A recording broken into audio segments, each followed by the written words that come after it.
been grinding for so long, I wake up and chase my goals. I go out and I go get it. How to code, that's all I know. I don't succeed, then I don't breathe. Success, what does it mean? If I conquer all my goals, then I'm living out my dream. Dig deep, go out and get it. Success Chronicles. Compete until it's finished. Success Chronicles. Go take care of your business. Success Chronicles. It's deeper than just winning. Success Chronicles.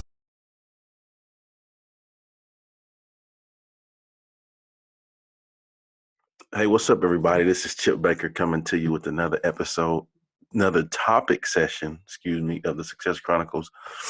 We are here with my good friend, Teresa Quinlan, a great lady that's doing some awesome things with, emotional intelligence. And so just wanted to, have her on just to share some of her amazing knowledge to help us in our lives. So first, again, I want to say thank you so much for, always taking the time to interview and do topic sessions with the Success Chronicles. Truly appreciate you. Thank you so much. I appreciate being here. I mean, starting a morning with you, pretty Let's awesome. go. Let's go. Let's go. Well, today we're going to talk about having a healthy balance of empathy and assertiveness.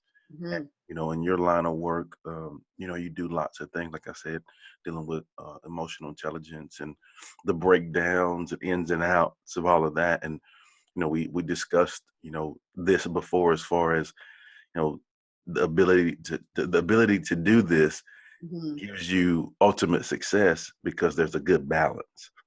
Yes. Yeah. And so first, let's just kind of define, if you don't mind, like, what are your definitions of empathy and then Mhm. your definition of assertiveness? What's that for you?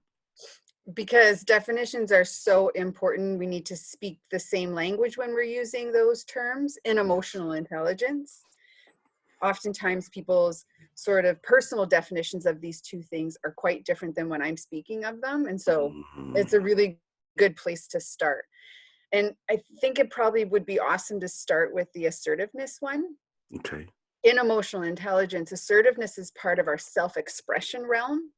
So it is how we stand up and defend our personal rights and our personal values. It's how we express our feelings, our beliefs, and our thoughts in a way that is non-destructive and non-offensive to our audience. I like that. How we do it is really important. I like that. That makes me think of the go get it mentality. Mm-hmm. I think, for me, when you think, and I think assertiveness, I think of go get it. I think Yeah. of, making things happen in your Yes. life. Yeah. And sometimes I think when people have that mentality, it translates into maybe aggression. Mm. And we got to watch that line, because assertiveness is as a skill, it's supported by emotional self-awareness, just like empathy is. So we have to be aware of the emotional driver of our assertiveness. So if I'm being assertive in defending a value of mine that is in conflict with someone else's behavior, I might be triggered. So I might be angry or offended. Mm-hmm. And if I try to express at a high level of offense my thoughts, my feelings, it may not come across in a non-destructive, non-offensive manner. It may come across very aggressive, may come across passive aggressive.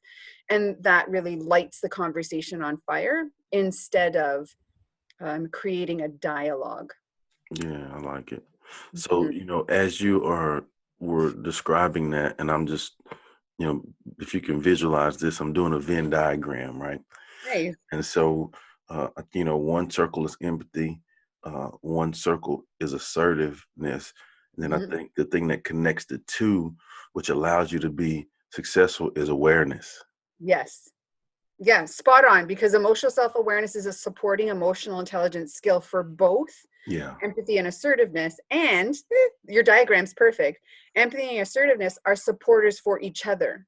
This is why the balance is so necessary, for it to appear that you are interested in hearing someone else's perspective, that you want to share your perspective, that both people are interested in coming into conversation. And this is when we get like win-win outcomes.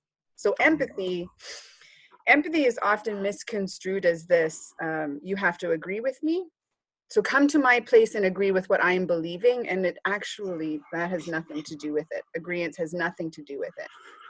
It's all about understanding, recognizing, appreciating someone's emotional state, not necessarily what they're triggered by or what they're believing in, even, because that's really a departure for a lot of people, is to agree with someone else's belief system. That's really hard for us to do. Yeah.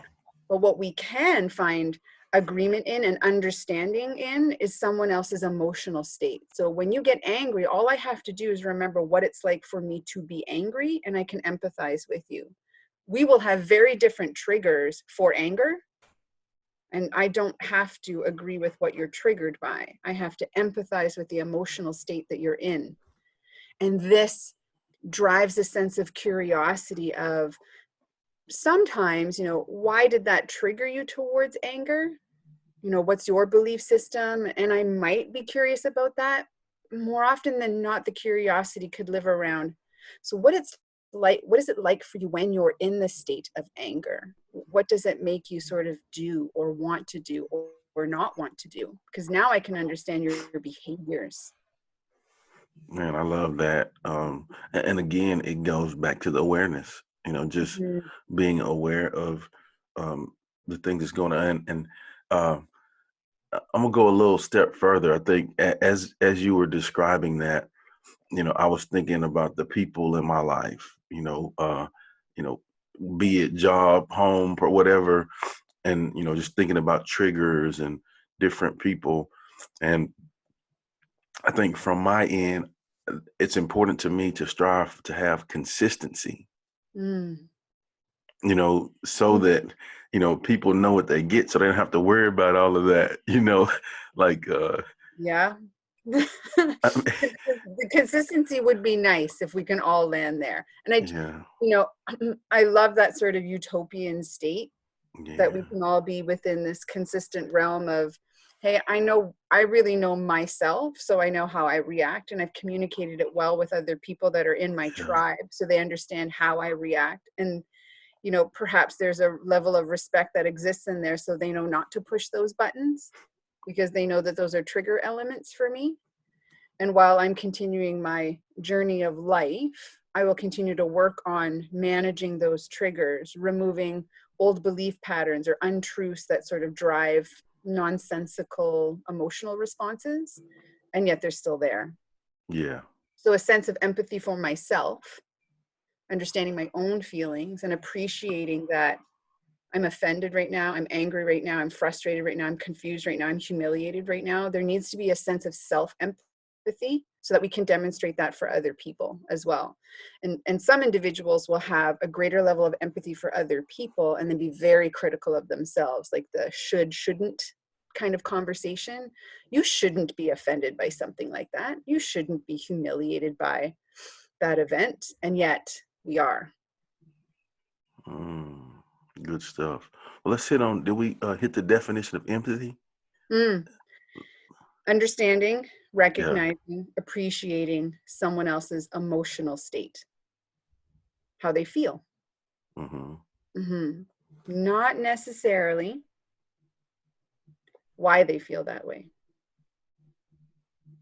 Why is a question we want to ask. Why are you angry? Why are you so happy? I mean, how rare is it for someone to come up to you and say, why the heck are you so freaking happy? That's not usually what people ask us about. They accept some emotions more than they accept others. But why isn't the why is not what we're looking for here in empathy. Right. Just total understanding. Yeah. There's an element, because empathy lives in the interpersonal realm of emotional intelligence. So it is a skill that we use when we are with other people. And I like to add the dynamic of self-empathy as well, because some people like to excuse or dismiss their own emotional states. And so if we think a little bit about when we're using it with other people, there becomes this ability of paraphrasing back to people how they're feeling, to acknowledge it back to them. When we do that kind of stuff, people feel connected to us. So empathy has this power of bringing greater connection between two people, and that allows us to do things like argue or disagree or problem solve in really creative, collaborative ways, rather than being on opposite sides of the fence. Ooh, that's good stuff. Yeah. It's really, I mean, if we think about every time we've been with someone else and we're emotionally charged up, and we're both emotionally charged up, our ability to do like empathy and assertiveness in the same space is kind of really terrible. We're often leading with sort of like win-lose mentality. I need to be right, they need to be wrong, or vice versa. I'm wrong, I don't like being wrong, so I'm going to do everything in my power to try and be right, or dismiss what they're speaking about. And I mean, we can all think back to instances in our life where we did not demonstrate these things in balance. And, you know, that was catastrophic sometimes to the relationship. Sometimes the relationship can never achieve harmony again. And sometimes it's just sort of chips away the trust between you and another person if you're constantly behaving in that way.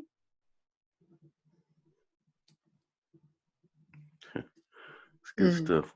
Well, why do you think it's super important to have that? I know you mentioned just now, you know, the trust and, you know, those kind of things. What are some specific things that you think are important to have that? Why is it important to have that balance? Well, let's think about having too much empathy. Yes.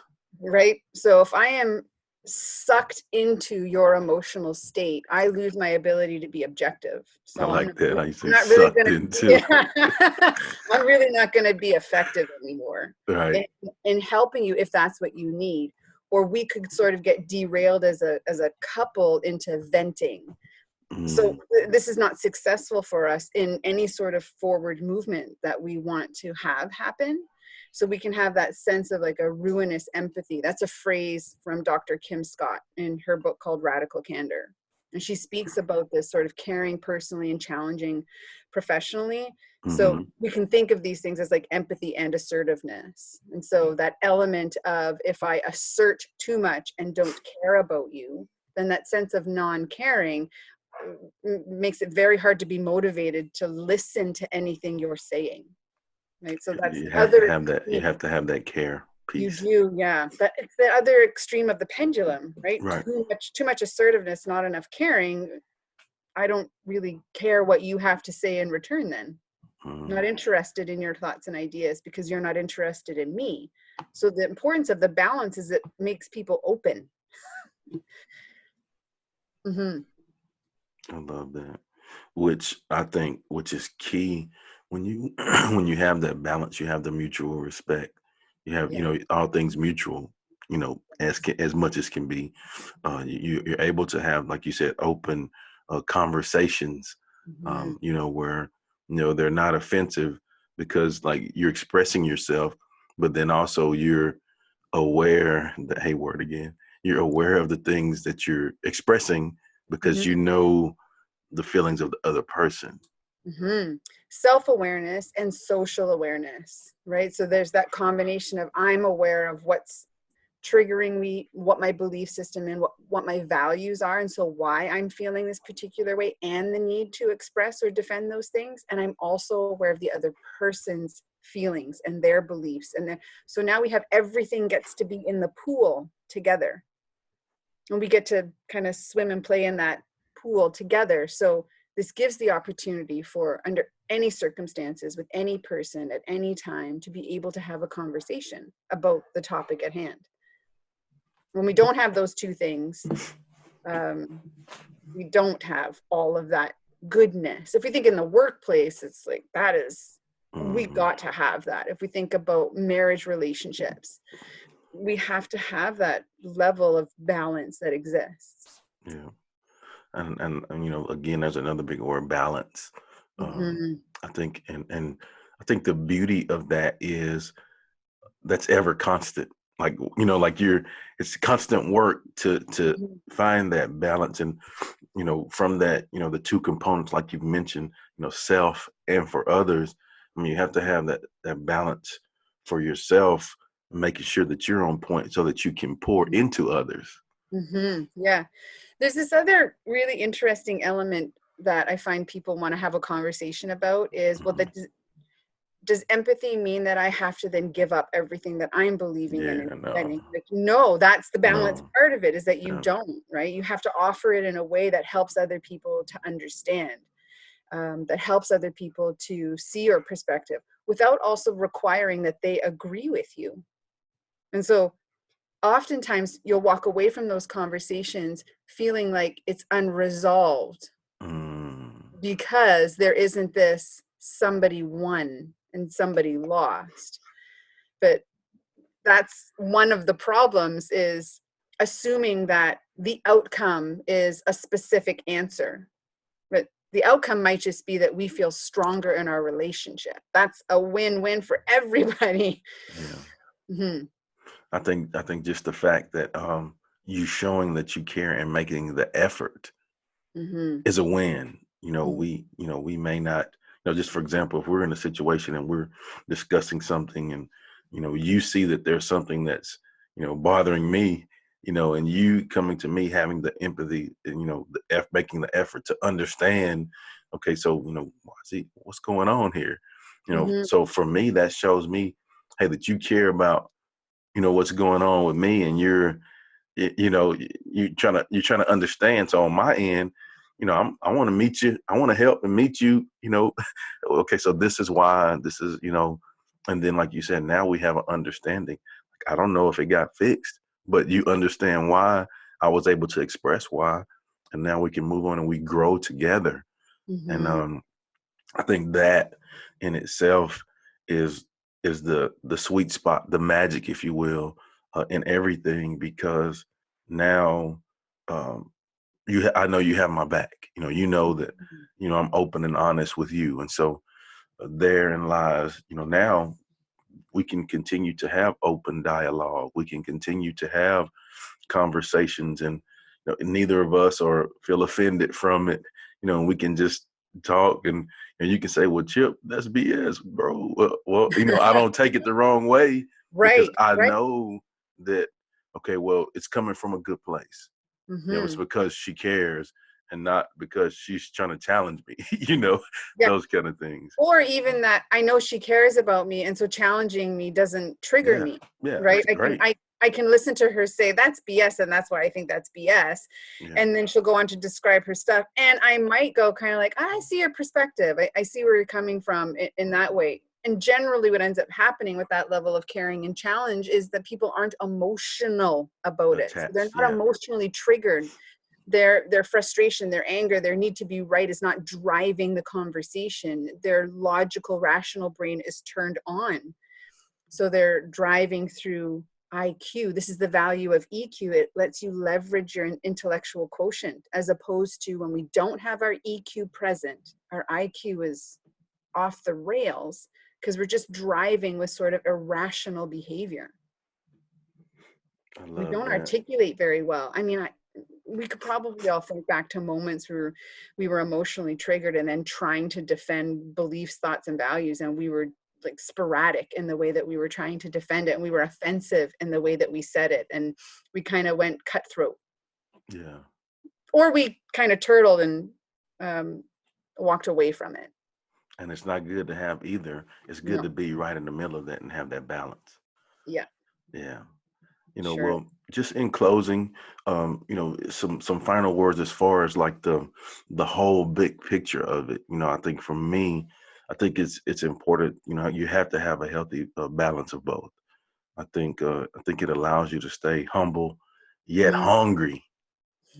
Like be humble, be grateful, be thankful, be caring, be kind, be understanding, but then at the same time have the go get itness, if you will, to make sure that you're on point and continue to grow. And I think when you have both of those together, grateful but not satisfied, it allows it for that continued growth in everything you do. Absolutely. That balance element of I can have both things here. Both things can be present here. There is no sacrifice that's necessary. You don't have to sacrifice the self, don't have to sacrifice the relationship, don't have to sacrifice the outcome. We can achieve all. We can have all of it in balance. We don't have to swing the pendulum to, well, if I do this, that must mean I have to release that. If I choose to lead with empathy and I choose to seek to understand first, that doesn't mean I don't assert my own thoughts and feelings. Like, one isn't to the sacrifice of the other. If I want to be assertive, it doesn't mean that I don't follow with empathy and ask to understand the perspective of another person. And that's sometimes what's the mind frame shift, or the reframing of having conversations, the reframing of the belief of empathy and assertiveness, is that they're not mutually exclusive. I love it. Love it, love it, love it. Well, again, I want to say thanks so much for, coming on and dropping some heat on this topic session. It's hot, hot. Good stuff. It is Yeah, good. Yeah. it is, and it allows us to really just look within, to be able to win. I think when we can, have a great balance of empathy and assertiveness, again, like I said, it gives us continued growth, and it allows us to just blossom in everything that we're involved in. It's the name Yeah. of the game when you want to live your legacy today. Yes. Well, again, thank you for your time.